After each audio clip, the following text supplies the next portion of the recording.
নেহাতে বরাতে পরমায়ু ছিল লেখা, কপাল জুড়েই প্রাণ রক্ষা, চুলচেরার সময়ের ব্যবধান কিছু মুহূর্ত। কয়েক মুহূর্ত পরেই মৃত্যুর উপত্যকা হয়ে ওঠা পহেলগাঁও ছেড়ে যখন বারাসাতের 4 বাসিন্দা নবপল্লীর বাসিন্দা নবনীতা ভট্টাচার্য বাগচি তার সঙ্গে থাকা স্বামী ও অন্য দুজনের সঙ্গে বেরোচ্ছেন, তখনই চলল গুলি। প্রাণ হারালেন অজস্র পর্যটক। সামান্য সময়ের ব্যবধানে প্রাণে বেঁচে গেলেন বারাসাতের 2 দম্পতি। বরাত জোরে প্রাণ বাঁচলেন। আর প্রাণে বেঁচে যাওয়ার পরে সুরক্ষা বাহিনীর আরও নিরাপত্তার কথা বললেও নিজেদের সৌভাগ্যের কথা বারবার বলছেন নবনীতা দেবী। আমরাও শুনেছি টেররিস্টরা নাকি নাম জিজ্ঞাসা করেছে, তারপরে যেই নাম শুনে বুঝেছে হিন্দু নাম, তখন নাকি মেল পার্সন যিনি ছিলেন, পুরুষ যিনি ছিলেন, তাকে ওরা শুট করেছে। এটা দেখুন, এটা সবই লোকাল মানুষদের থেকে আমাদের শোনা কথা।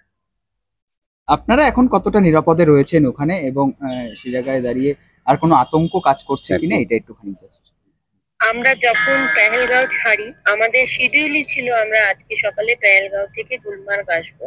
আমরা যখন পেহেলগাঁও ছাড়ি তখন আমরা রাস্তায় দেখেছি, তখন প্রচন্ড ভয়েই ছিলাম যে আদৌ আমরা যেতে পারবো কিনা, কারণ আজকে কাশ্মীরে বন্ধ ডেকেছে।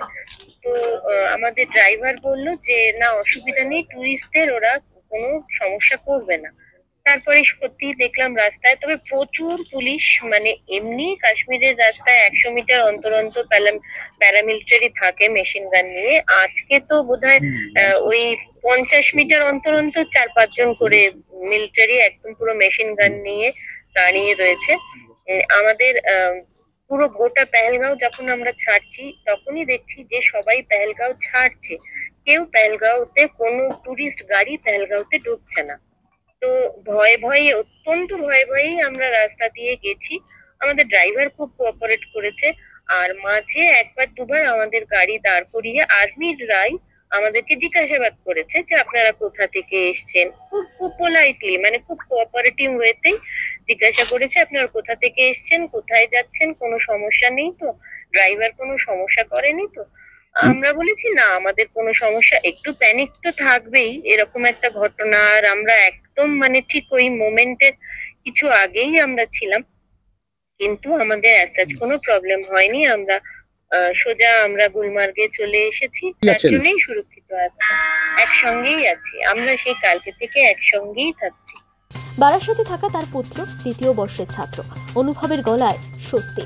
তবে ভাগ্য খুবই সুপ্রসন্ন বলতে হবে। কাশ্মীরে বেড়াতে গিয়ে জঙ্গিদের গুলিতে প্রাণ হারানো বেহালা, বৈষ্ণবঘাটা বা ঝালদার 3 বাঙালির মতো হতভাগ্য তারা ছিলেন না। স্রেফ কয়েকটা মুহূর্তের ব্যবধান তাদের প্রাণ বাঁচিয়েছে।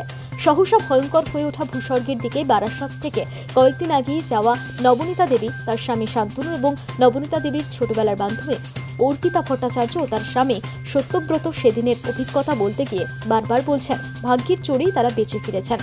4 জনই এখন সুরক্ষিত। যদিও তারা কাশ্মীরে আটকে আছেন, তবুও তার বাড়িতে থাকা আত্মীয় পরিজনের প্রতিক্রিয়া স্বাভাবিকভাবেই মিশ্র। তারা একাধারে উদ্বেগের পাশাপাশি কিছুটা হলেও স্বস্তি অনুভব করছেন। নবনীতা ভট্টাচার্য বাগচির পুত্র অনুভবের বক্তব্য, সবচেয়ে বড় কথা তার বাবা মা বেঁচে ফিরছেন। জঙ্গি আক্রমণ নিয়ে যা ভাবার সরকার ভাবুক। আমাকে মা জানায় অ্যারাউন্ড কালকে বিকেলবেলা, 8 থেকে 1-1.5 ঘন্টা মতো লাগে। 8 ঘন্টা ঠিক কিনা জানি না। বাইসারান ভ্যালি বলে একটা জায়গাতে হয়েছে ইনসিডেন্টটা। তো আমার মারা ওখানে ঘুরতে গেছিল 2-3 ঘন্টা আগে, কি ওরকম টাইম আগে। তারপরে ওরা ওখান থেকে নেমে আসে, পরে আসার পরে নিউজে দেখে যে খুব লাকিলি একটা আতঙ্কর ব্যাপার আছে, কিন্তু ঠিক ওইরকম ভাবে নয়, একটা মিক্সড ফিলিংস। আপাতত ওই জায়গাটা থেকে ছেড়ে বেরিয়ে এসছে। এবার কিছুদিন ম্যাক্সিমাম টাইমটাই হোটেলে বা গাড়ির ভেতর ক্লোজ স্পেসেসেই কাটাবে। দেন এয়ারপোর্ট এন্ড দেন টোটাল 4 জন ঘুরতে গেছিলেন। অনেক রকম ফিলিংস। একটা জিনিস, এটা দুটো সাইড আছে। একটা হলো হচ্ছে গিয়ে প্রথমত তো এটা খুব lakh factor. Second of all, এই পুরো জিনিসটা নিয়ে আমরা সবাই, before we are Indians, we are civilians of the world. তবুও নবনীতা দেবী দূরভাষী সেদিনের অভিজ্ঞতার কথা বলতে গিয়ে জানিয়েছেন এখনো পর্যন্ত কোনো সরকার থেকেই তাদের সঙ্গে যোগাযোগ করা হয়নি।